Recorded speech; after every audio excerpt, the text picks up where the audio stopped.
my question is, what happens to just having your own website? How so? You mean? Yeah, if I have just my individual profile, which is technically my identity, and I can create it in any way I want to reflect me, is that not me having my own website? Great question. No, it's not. And you saw that. I think the most high profile example of that was when Donald Trump pissed off a lot of people and lost his access to the account, right? Like, he didn't actually own that, in spite of being a very controversial but democratically elected leader.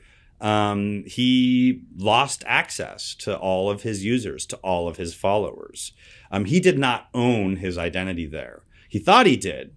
But he woke up one day, said the wrong thing, and lost his access to his entire profile. So people that don't like Donald Trump actually really supported that and thought that was a great and smart decision.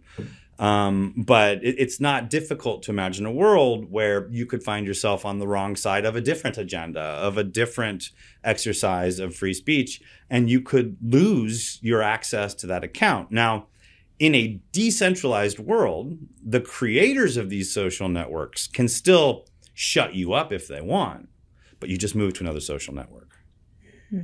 You have more ability to take your followers with you. If you fall afoul of somebody else's rules, or somebody else's rules fall afoul of you, you can leave.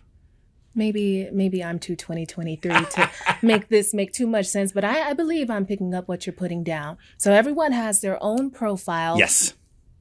That works amongst various social networks, but they all have to stem from this one, what would that be called? So it's the same protocol. And in that protocol is the way that the identities are created.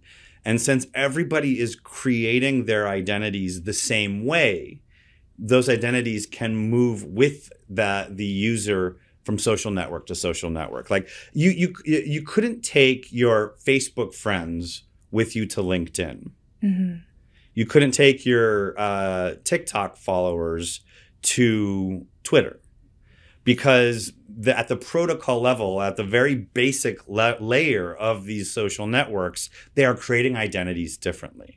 But by moving that identity from the feature layer, the top layer of the social networks that everybody is competing over, into the base layer, the shared technology that everybody has access to, you enable a future where once you create your profile, you really do own it. And you really can take your followers with you to a competitor if you want to.